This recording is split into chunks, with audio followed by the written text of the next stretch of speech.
Oi, eu saudo todas que vieram antes de mim, saudo todas que estão comigo, saudo todas que virão depois de mim, e saudo todos vocês que estão comigo hoje nessa live, e saudo também todos que irão nos assistir, né?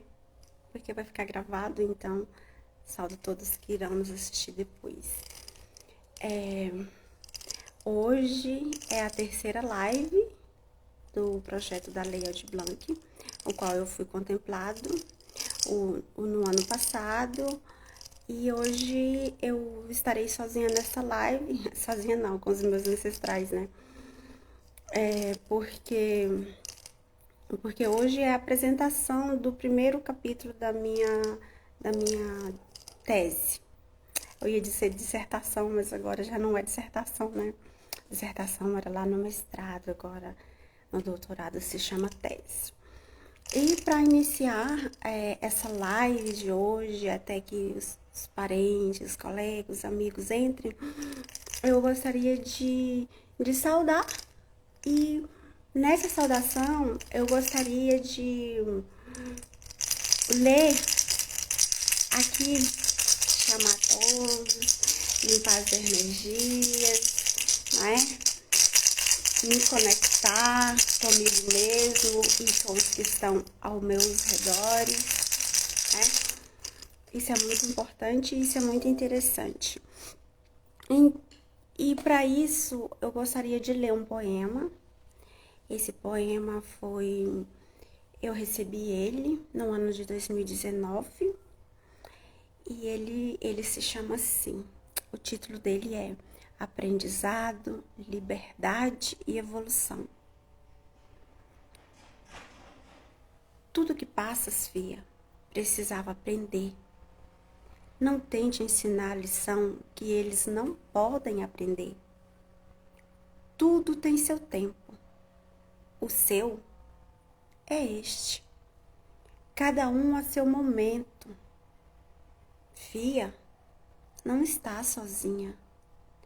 Somos muitos e estamos contigo. Esperamos muito por tudo isso que está passando. O que vives, fia, precisava passar. Estava a ser feito. Estamos ao seu lado. Desde onde você veio, fia. É preciso aprender a lição. Esteja pronta. Precisa cumprir sua jornada. Suas lágrimas não são em vão. Estamos juntos. Sinta, veja. Lembre-se de onde você veio. Lembre-se onde tudo começou. Onde tudo recomeça. E onde tudo pode ser reescrito. Fé. Todos confiaram. Cumpra o seu papel. Não é fácil, mas sozinha não está. É rejeitada, não chicoteada. Criticada, não esmagada. É amada. Sinta força. Ela está dentro, não está fora. Então, esse é o poema que eu recebi através de uma psicografia no dia 14 de agosto de 2019. E naquela época, esse poema fez muito sentido. E agora, depois desse acidente, eu tenho passado por muitas coisas, sentido muitas coisas. E ele novamente está fazendo muito sentido na minha vida, muita mesmo. Então eu agradeço a todas as pessoas que estão aqui hoje comigo, nessa live, né, onde eu vou apresentar esse primeiro capítulo dessa dissertação. E eu preciso, antes de mais nada, antes de tudo, é preciso dizer que é o primeiro capítulo, é a primeira escrita. Então, Não quer dizer que ao final será esse capítulo da forma que ele está. Mas é esse o norte, é esse o que eu tenho por agora. Pode ser mudado? Pode ser mudado. Mas o norte é esse. Eunice, o que tem nesse seu primeiro capítulo? Às vezes eu olho pra cima porque eu tô com o computador ligado, tá?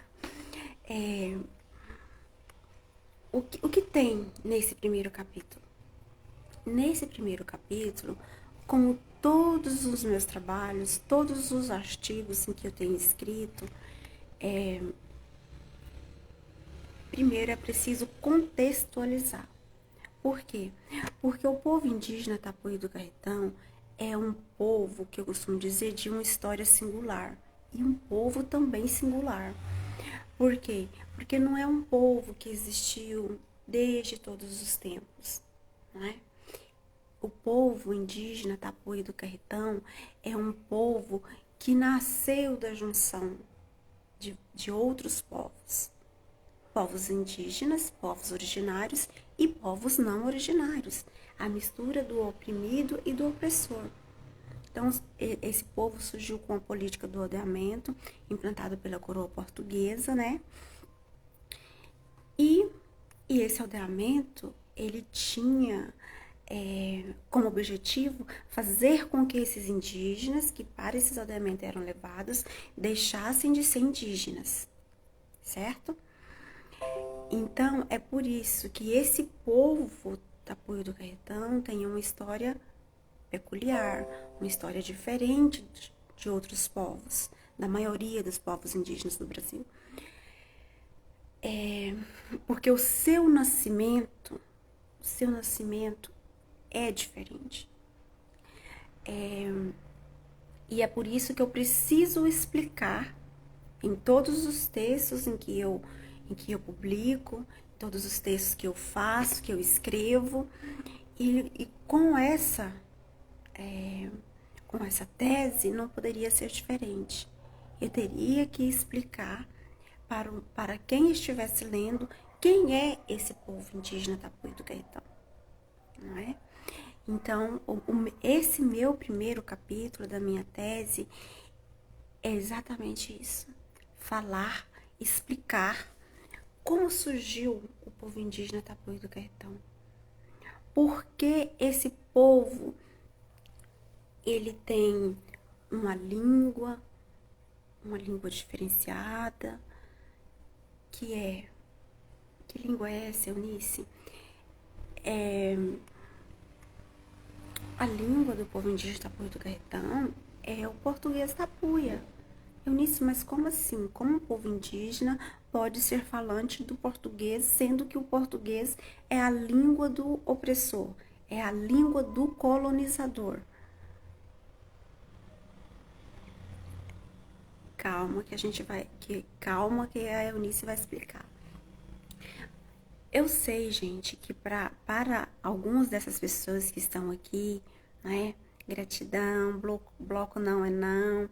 A Aniele, a minha sobrinha, Ellen Silva, gratidão a vocês por estar aqui. Então, eu sei que para algumas pessoas que já conhecem o meu trabalho, ou que conhecem o povo indígena Tapuí do Carretão, escutar isso pode ser até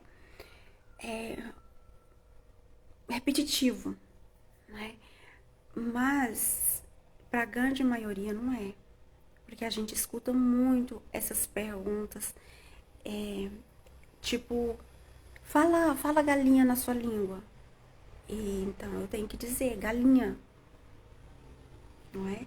Porque a nossa língua é o português indígena, é o português tapuia. Dizer que o povo indígena Tapuia do Carretão, gente, eu estou passando primeiro pela questão linguística, porque nós estamos vivendo um momento um momento em que a questão linguística é muito posta à prova. E nós estamos na década das línguas indígenas na Unesco. Então, as línguas estão muito em voga, não é? É, e o nosso povo, o povo indígena Tapuia do Carretão, por muito tempo, ele foi taxado de não ser indígena porque não tinha essa língua diferenciada. Eu tô fazendo assim, quando eu faço assim, né, querendo colocar as aspasinhas.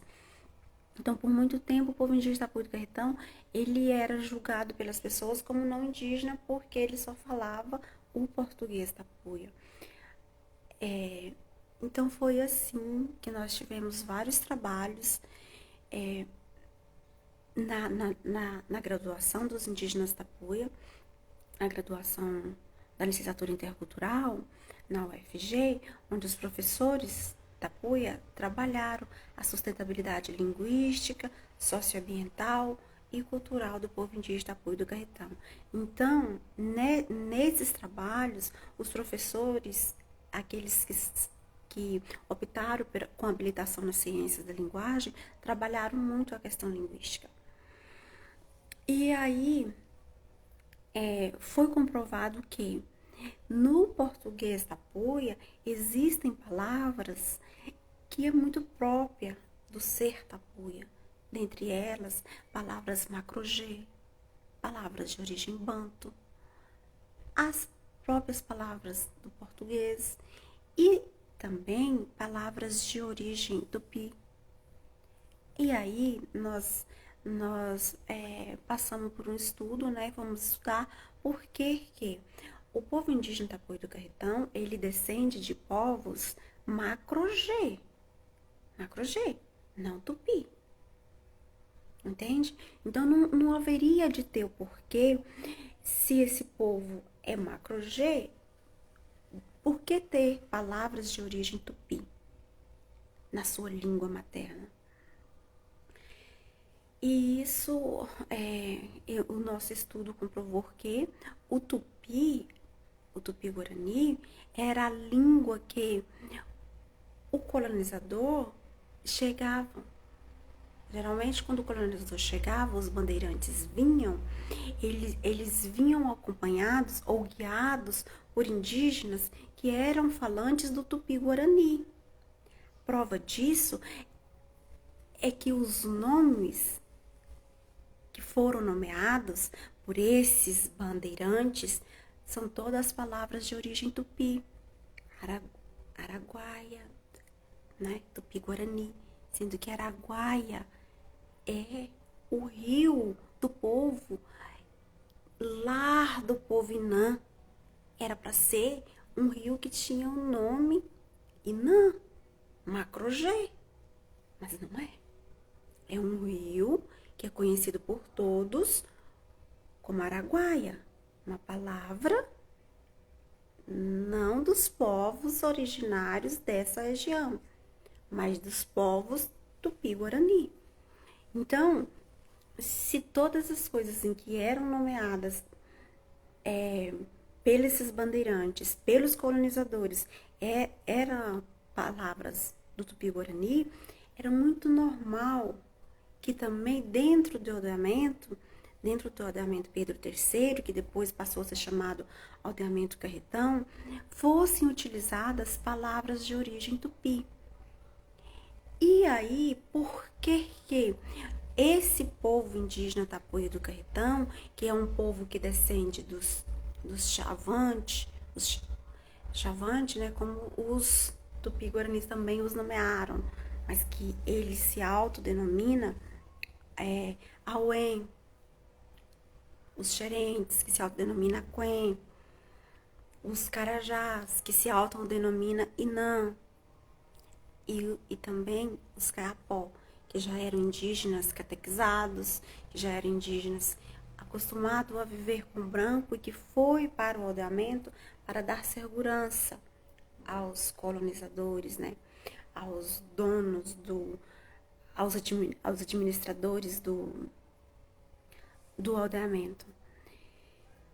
E sendo o aldeamento Pedro III um lugar que foi criado para que esses indígenas deixassem de ser indígenas, era muito natural que fosse proibido que esses indígenas falassem a sua língua materna, Não podemos nos esquecer que o ordenamento do carretão foi criado em 1788.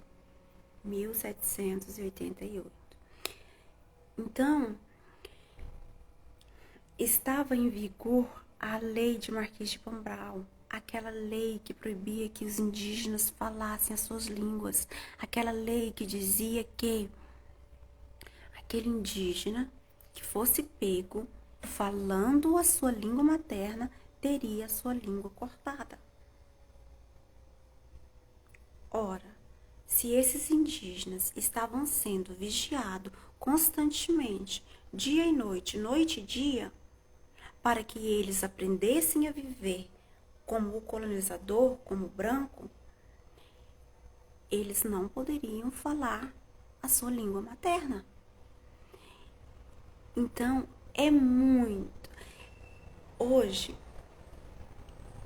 assim, é tão lindo, é tão gratificante quando a gente percebe que mesmo com toda essa opressão, com toda essa violência, para que os nossos ancestrais deixassem de falar as suas línguas maternas, a gente ainda tem palavras, Macro G. Né? Eunice, porque você está se colocando dentro do seu texto, você não teria que usar a terceira pessoa? Gente, teria que usar a terceira pessoa. Mas quem está fazendo essa dissertação é a Eunice Tapuia. A Eunice Tapuia está falando do seu povo.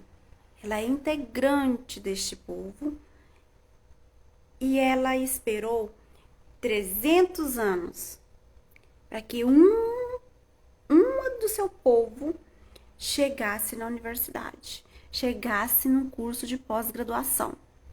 Então, eu não vou me render. Tem coisas que eu não vou abrir mão. Não vou. Porque o meu povo esperou muito para isso. Para que tivesse uma das suas falando por si. Então, se eu esperei 300 anos, se o meu povo esperou até 300 anos, eu preciso fazer parte dessa história. Eu estou nesse texto como primeira pessoa. Eu faço parte. Eu estou fazendo o trabalho com a ajuda daqueles que vocês conseguem ver e daqueles que vocês não conseguem ver. Mas também eu faço parte de tudo isso. Então, como eu estava dizendo, é muito bonito, é muito gratificante quando a gente vê que 300 anos de opressão, 300 anos de dizendo que nós não tínhamos língua e a gente ainda tem palavras desses povos que foram terminantemente proibidos de falar sua própria língua. E é muito lindo também quando a gente olha o nosso povo e a gente vê que o nosso povo é um povo diversificado. É diversificado.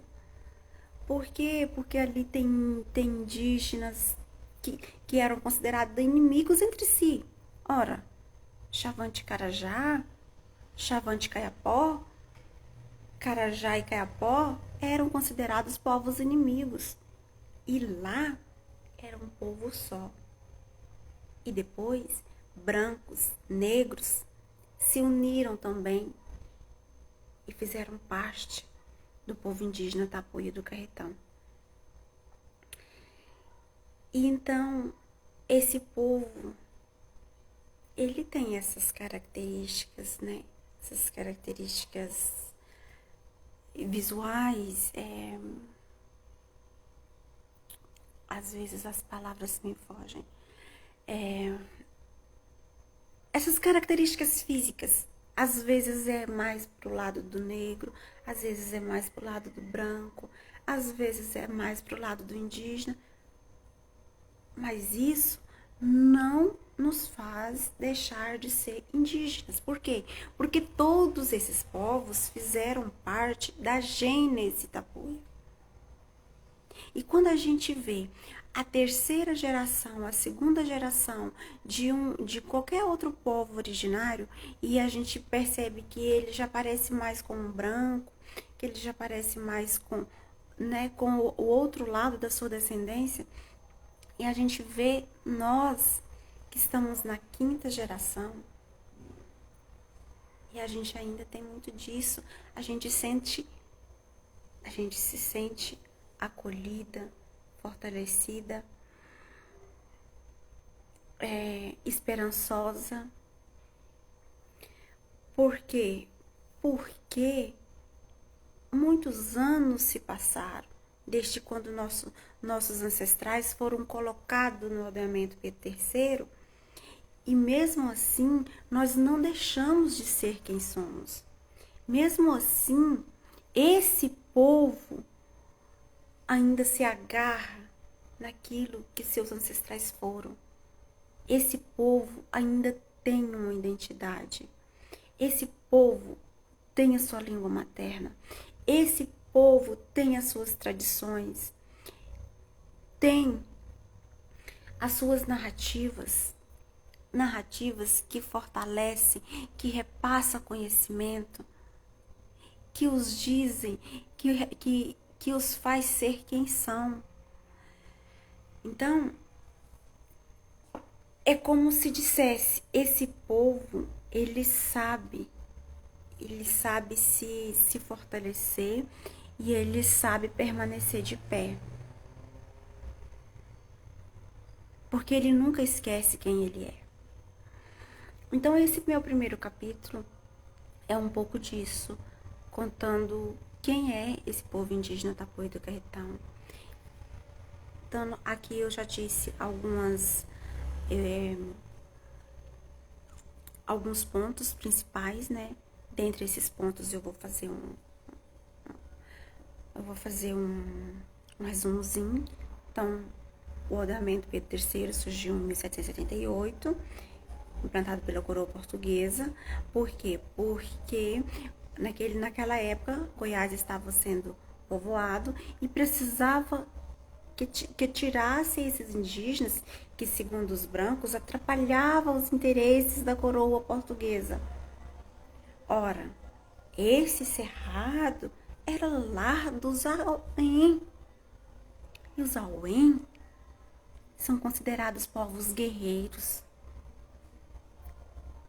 É diferente do povo, de alguns outros povos que eu acho que não seria legal eu citar aqui, porque tem povos que é mais de estratégia, não é? Então, ele age mais na surdina. E tem povos que é do embate. É por isso, a Eunice e os Auém é povo do embate, é povo da luta, é povo que gosta de ser, que respeita muito, mas que também gosta de ser respeitado. E então, os Auém davam trabalho para os colonizadores, no sentido de que era óbvio, aqui era o território deles, eles não iam deixar que o branco invadissem sem luta. Então, por isso que foi implantado o aldeamento Pedro III, para que tirasse esses indígenas que estavam por toda essa região que hoje é Goiás e levassem para esses aldeamentos. Então, foi feito vários aldeamentos. Um desses, que foi o aldeamento Pedro III, que foi para onde foi levado esses indígenas que eu citei, que que depois se tornou a gênese do povo Tapuia. Esse aldeamento, para situar quem está nos ouvindo agora neste momento, fica no Vale do São Patrício. atualmente, porque era uma vasta região, né? Uma região muito grande. Segundo o documento em que foi lido no dia em que 5.000 chavantes chegaram nesse aldeamento, esse aldeamento falava que os chavantes teriam posse até onde as vossas vistas alcançais. Então, era um território enorme, o território que foi dado pela coroa portuguesa para esses 5.000 chavantes que foram colocados nesse aldeamento. Depois,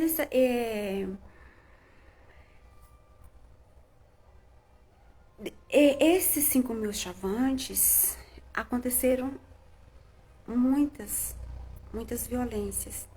E depois para lá foram enviados outros povos, que eu já citei aqui. Eles, quais eram eles. E muitas violências aconteceram com esses povos. Dentre as violências, por exemplo, o envenenamento do poço que abastecia o aldeamento. Ora, se envenena o poço de água, o único poço de água que abastece todo o aldeamento, o que vai acontecer com a população? Não é? Depois teve uma outra violência também sem tamanho, que foi o sarampo.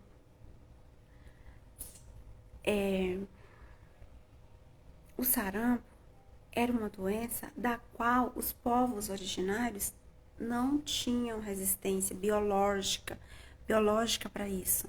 Por que não, Eunice? Porque eram doenças estranhas. Não eram doenças aqui do Brasil, eram doenças que vieram trazidas de fora. Então, os povos originários não estão preparados para esse para esse tipo de doença.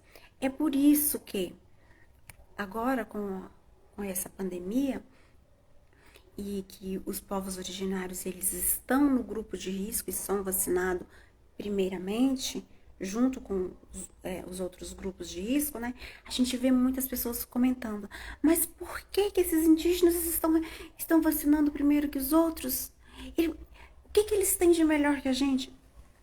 Gente, é o contrário. Nós não temos nada de melhor que vocês. Ao contrário, nós não temos imunidades para esse tipo de doença. Então, é por isso que nós precisamos, que nós estamos dentro do grupo de risco. E era por isso que os povos originários, quando eram infectados com essas doenças, seja ela a gripe, a varíola, o sarampo, populações inteiras eram dizimadas, porque eles não tinham resistência. E logo todos adoeciam e a sua maioria vinham a óbito. Então, foi assim que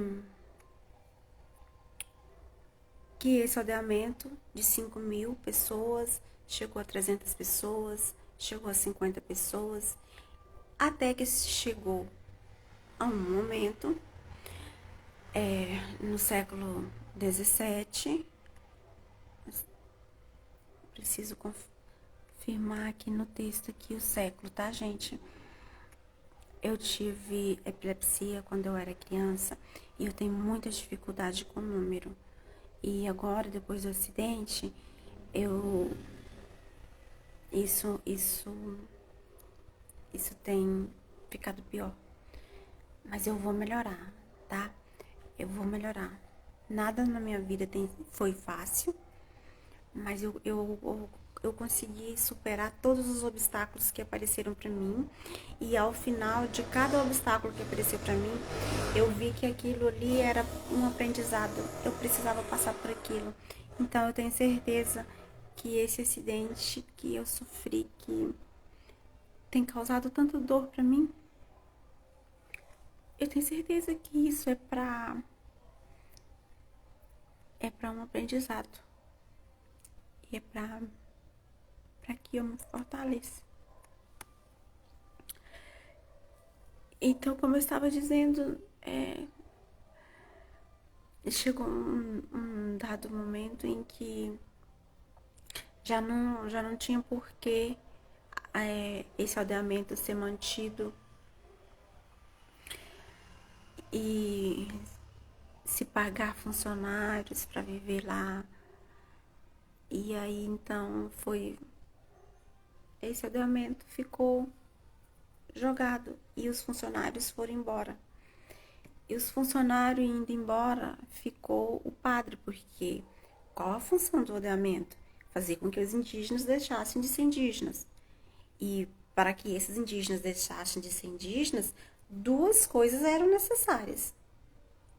Que coisas, Eunice? Que esses indígenas aprendessem a se comportar como branco, aprendessem a trabalhar como branco, deixassem de falar suas línguas, deixassem de praticar sua cultura e se tornasse cristão. Se tornasse cristão. Então, era óbvio que no ordenamento tinha o padre, não é? Então, é por isso também que esse povo indígena Tapuíra do Carretão tem muita... O sincretismo religioso com o catolicismo é muito grande. Porque também o catolicismo estava lá na nossa gênese. Oprimindo, assim como o português. Mas o povo indígena Tapuíra do Carretão, ele tem uma característica muito forte, que é, que como eu disse, ele sempre permanece de pé. E para que ele permaneça de pé, às vezes ele precisa de se ressignificar aquilo.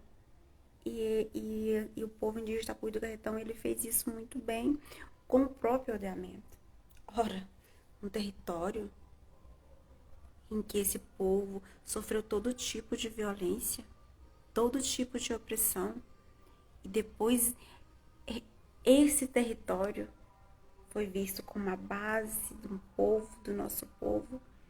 Esse território que é a nossa base, a nossa sustentação. É ele que prova que para aquele local foi enviado indígenas de diferentes etnias, povos de diferentes culturas. É esse o significado hoje que nós temos desse território. E assim também com a religião. Essa religião que chegou ali oprimindo, dizendo, olha, esse é o Deus que vocês precisam seguir. Esse é o Deus. Não é acreditar em espírito, não é acreditar que precisa levar comida para o seu familiar que não está mais nesse mundo. Se o seu parente, se ele morreu, ele vai para o céu ou ele vai para o inferno. Ele não fica aqui com a gente. Era assim o catolicismo. E era assim que os nossos ancestrais escutavam. E aí, muito do catolicismo, então, foi trabalhado com o nosso povo. E era muito natural que as pessoas recebessem nomes de santo. Mas uma característica dos povos originários é que a criança, ela sempre receba o nome das suas avós ou do seu avô. E isso permaneceu. E então, quando o governo parou de se importar com o ordenamento, que viu que o ordenamento já não estava gerando lucro para o governo, porque os indígenas que ali estavam, eles precisavam de quê? Eles precisavam de trabalhar, né? Rezar, trabalhar, para produzir coisas para que sustentasse o ordenamento, sustentasse a paróquia e enviasse também para as autoridades. Então o ordenamento já não estava produzindo, já não fazia mais sentido. Os indígenas que ali estavam vivendo eram poucos, porque já tinha sido acometido por várias violências. dentre as quais essas que eu citei. E então os funcionários foram embora, ficou somente o pároco. O pároco, né, é o padre. E com o passar do tempo, esse também deixou de aumento e também foi embora. E então os indígenas se viram livres, não tinha ninguém que os obrigasse a ficar ali mais. Se não tinha ninguém que os obrigasse a ficar ali mais, então fazia mais sentido eles ficarem ali. Então eles foram embora também. E para para que para que eles fossem embora, se eles tivessem ido embora todos, hoje e estaria existindo os Chavante, os Aquém, os Auém, os Inã, mas aí não existiria os Tapuia do Carretão. Mas, porém, todavia, ficou no aldeamento duas mulheres que são a nossa base. Duas mulheres e um homem. E essas duas mulheres, em uma época em que só o fato de ser mulher já era ser bem menos gente, que risco duas mulheres indígenas, miscigenada de indígenas com negro, com branco, classe mais baixa, que risco essas mulheres poderiam oferecer aos fazendeiros da região? Então eles viram, como a Rita Lazarim disse na live passada, né? Eles acharam que essas mulheres não ofereceriam risco. Ah, são só mulheres. Mulheres pobres. Mulheres misturadas que não tem nem classe, nem raça. E essas mulheres que não tinham classe, raça, dinheiro, essas mulheres permaneceram no aldeamento. E essas mulheres se casaram com dois, cada uma delas, né? Uma que se casou com um negro, outra se casou com outro negro vindo da região de Pilar de Goiás. Esses negros eram os escravos fugitivos e duas mulheres. Duas. Maria Raimunda e Maria do Rosário. Por que Maria do Rosário? A Maria do Rosário era miscigenada com... tinha na sua descendência o sangue caiapó e negros. E na sua descendência também, obviamente, tinha descendência de negro e de branco. Porque, como eu disse, já era miscigenada. E a Maria Raimunda, que era descendente de Chavante com Carajá. Lembra que no início eu disse que Chavante e Carajá eram considerados povos inimigos? Eram. Mas no aldeamento, eles tiveram que aprender a se, né, se tornarem amigos, porque eles tinham um inimigo comum, que era poderoso, que era o colonizador. Então, essa Maria Raimunda, ela era descendente de Chavante com Carajá, também de negros e branco, né? Essa Maria Raimunda é a matriarca do meu tronco. A Maria do Rosário é a matriarca do outro tronco. E elas permaneceram naquele local, passaram por todo tipo de privação, todo tipo de humilhação, todo tipo de violência. E o nosso povo cresceu. De duas mulheres. O povo cresceu, cresceu e cresceu. E na década de 70,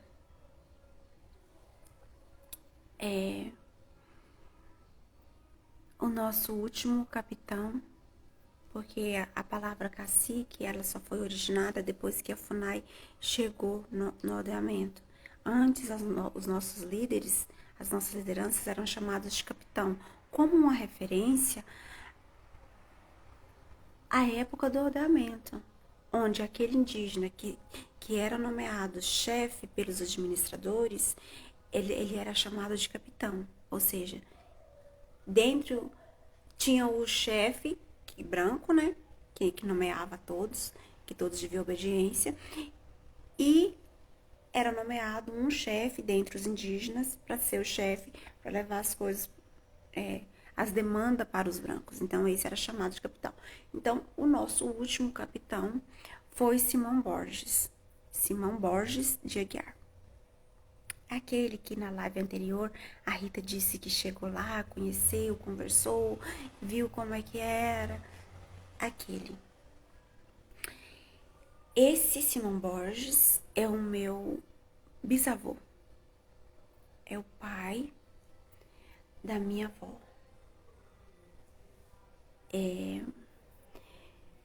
Então, ele viu que o nosso território estava sendo invadido pelos fazendeiros, né?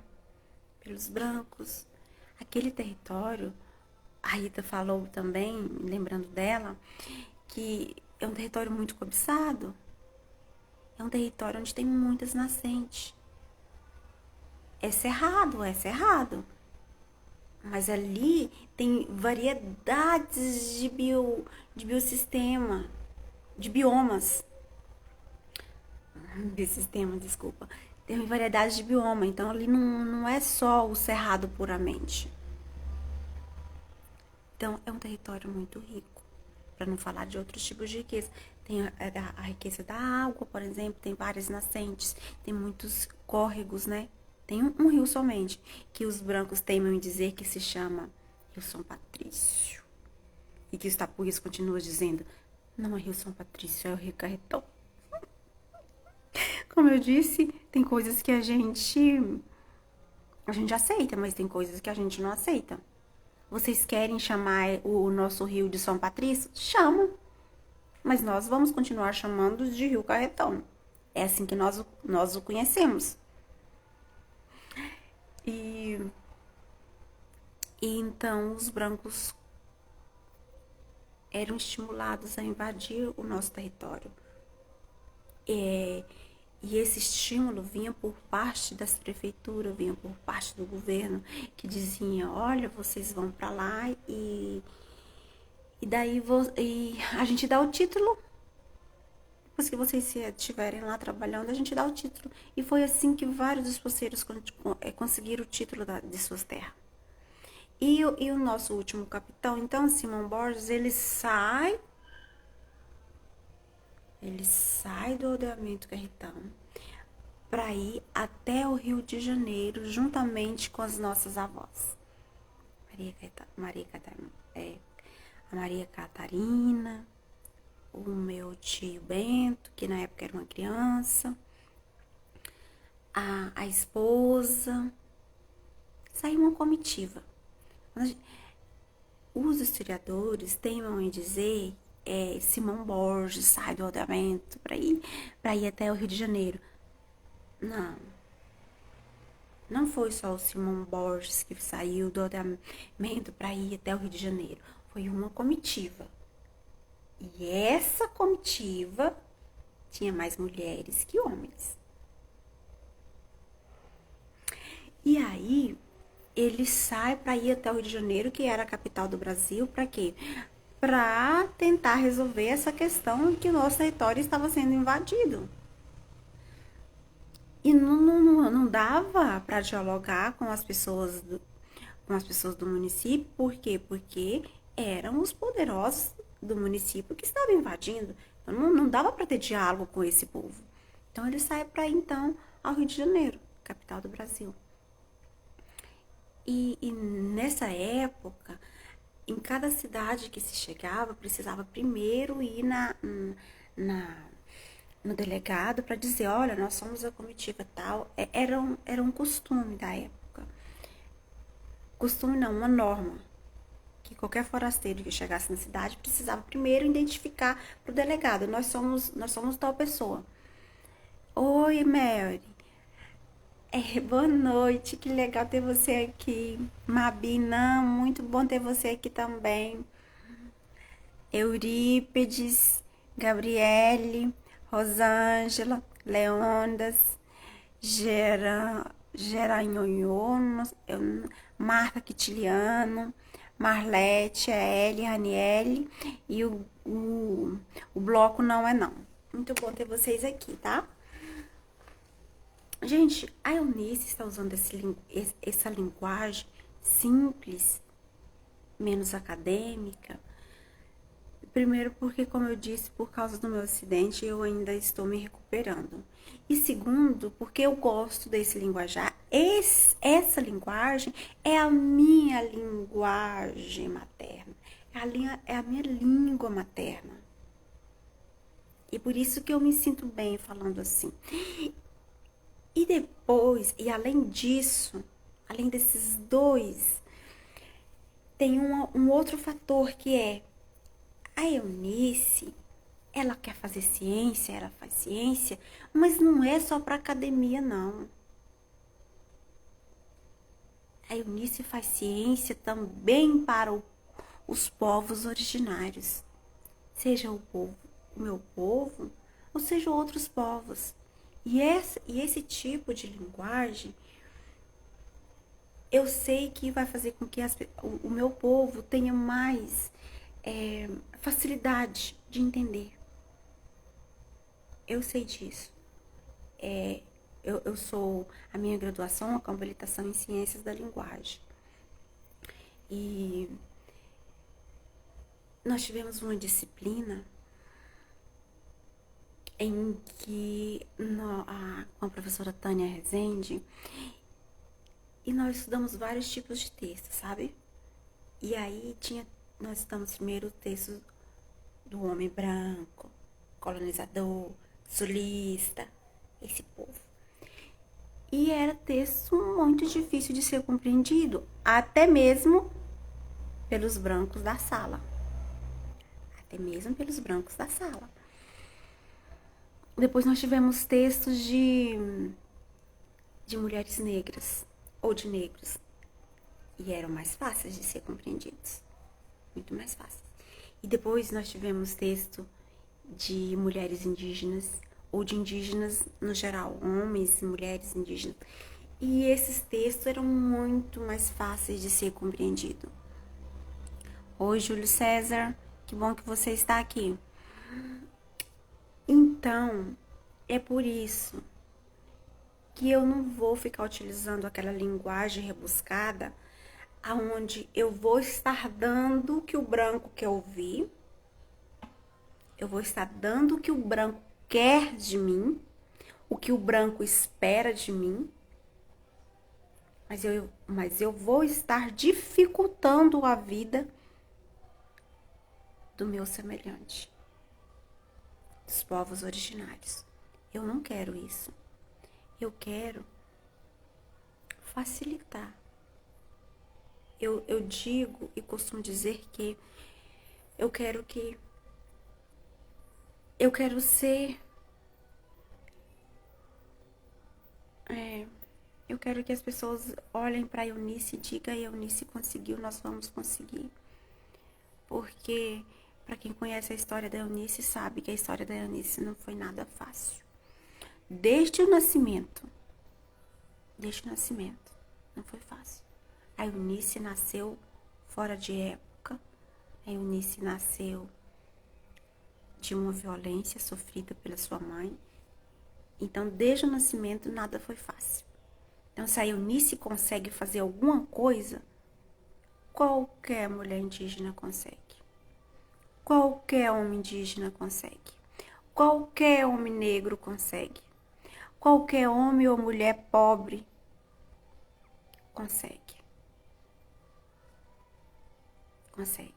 Porque se a Eunice conseguiu, qualquer outro consegue.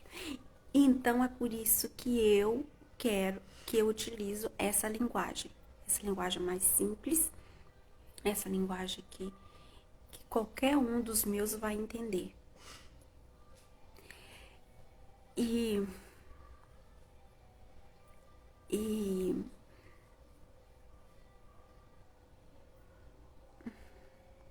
peraí.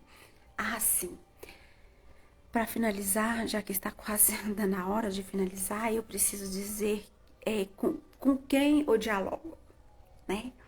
Porque o trabalho científico tem que dizer, mas você dialoga com quem? Quais são os autores que você trabalha? Como eu estou dizendo, esse é o primeiro capítulo da minha dissertação.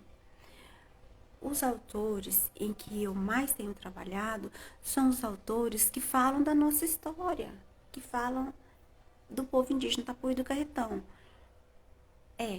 Almeida, né? A Rita Lazarim. Oi, Juninho. Tudo bem? Que bom ter você aqui. Almeida, que é a gente sempre, por mais que a gente seja pesquisadora, a gente vê esses pesquisadores como os nossos amigos e a gente sempre quer falar o primeiro nome, né? O Sami, né? O Sami tem vários trabalhos também publicados falando do povo indígena Tapuí do Carretão. O Sami, inclusive, ela ficou de me mandar um artigo. Eu tô louca para ler esse artigo que ela publicou recentemente, que eu ainda não tive acesso a esse artigo.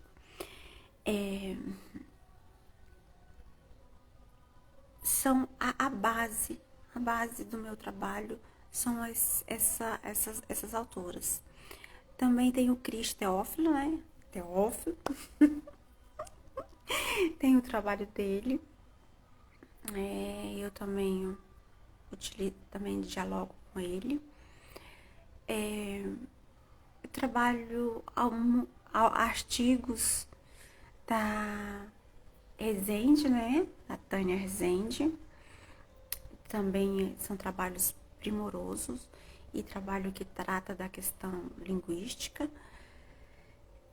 E os mais importantes, os acadêmicos Tapuia, né? Então aí tem os trabalhos Império Confecções, gratidão por ter você aqui, tá? Gratidão. Aí tem o trabalho da Silma Aparecida da Silva, Aparecido Caetano de Aguiar, o Wellington, Brandão, Tapuio, Ana Cristina Cauinã dos Santos, Márcio José de Oliveira, a própria Eunice da Rocha Moraes. Que legal, Melody, você leu esses autores? Que ótimo, muito bom. Muito bom, a gente precisa conversar então, não é?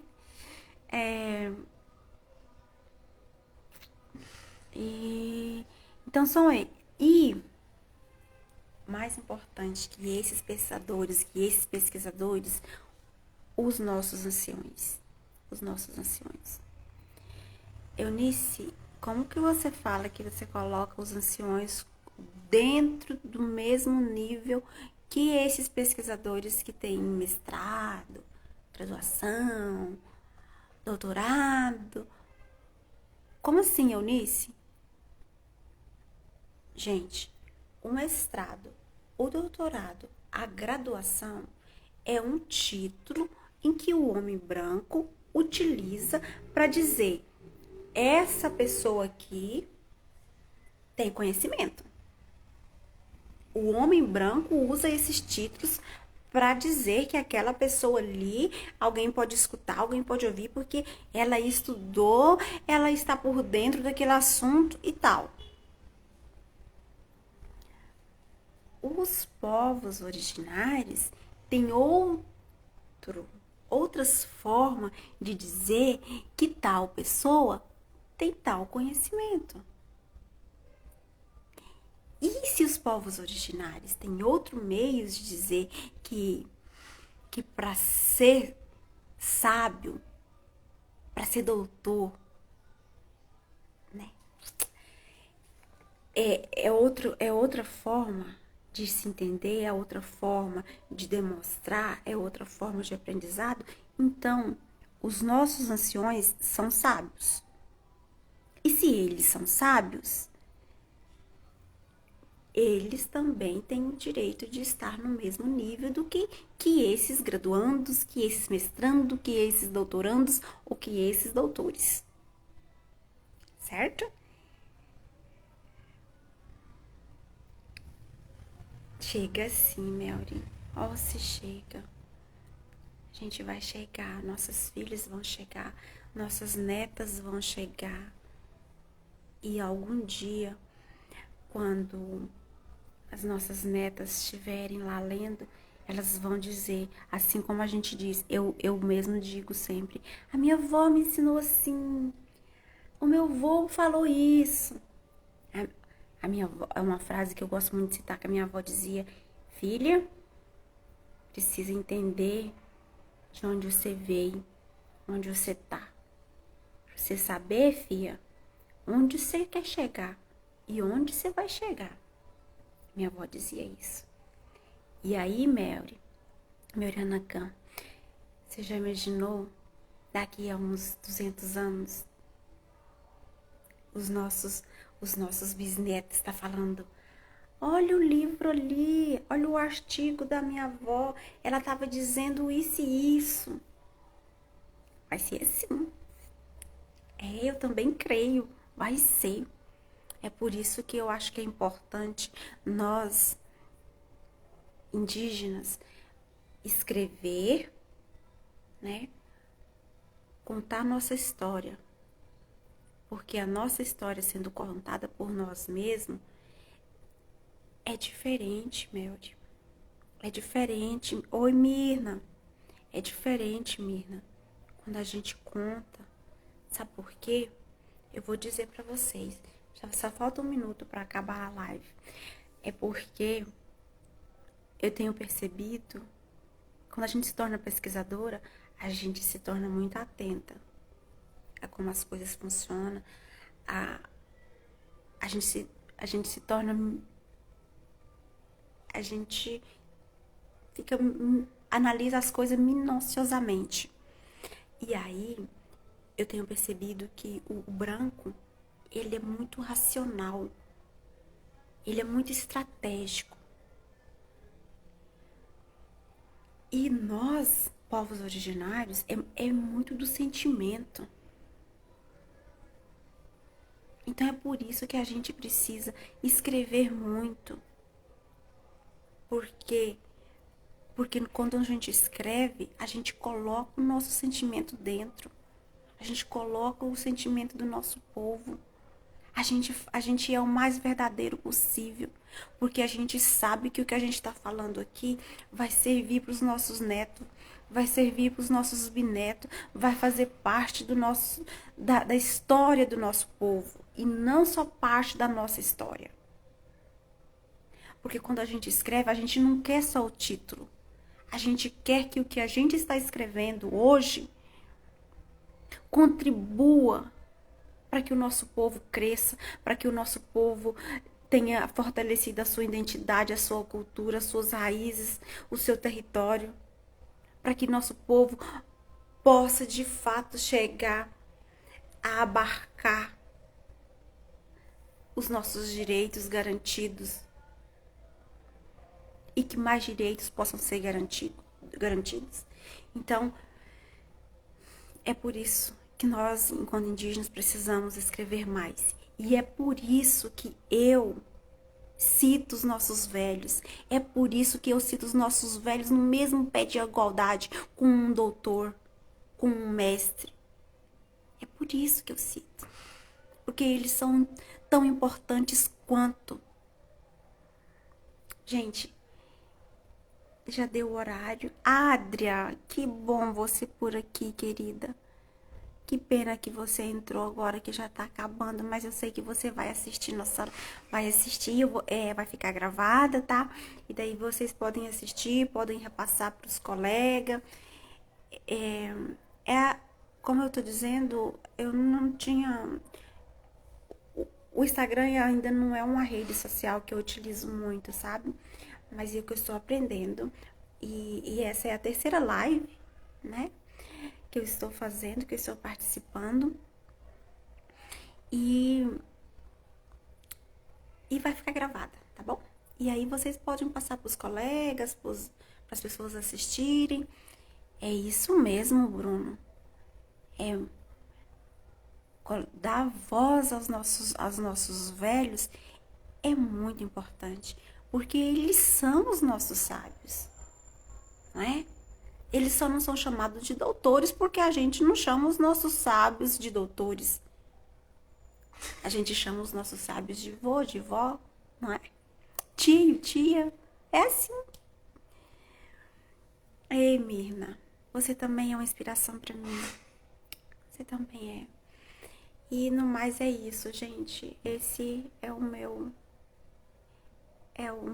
capítulo, né? Não, eu nunca acho que os meus textos é o meu melhor naquele momento. Mas eu sempre me conformo, porque eu sei que para aquele momento, aquele é o que eu consigo fazer, não é? Porque às vezes a gente consegue fazer melhor, às vezes a gente sabe que a gente consegue fazer mais, mas não nos é permitido aquilo que está à nossa volta, aquilo que nos é permitido é fazer só aquilo, mas que a gente faça, mesmo que seja pequeno, que a gente faça. Mesmo que seja pouco, mas que a gente faça. Porque fazer pouco, fazer menos, ainda é melhor do que não fazer nada. Não é? Então é isso, gente. Agradeço a minha ancestralidade, agradeço o meu povo que está comigo, agradeço a todos vocês. Gratidão a todos. Fiquem em paz, se cuidem e até a próxima live. Um beijão no coração de cada um.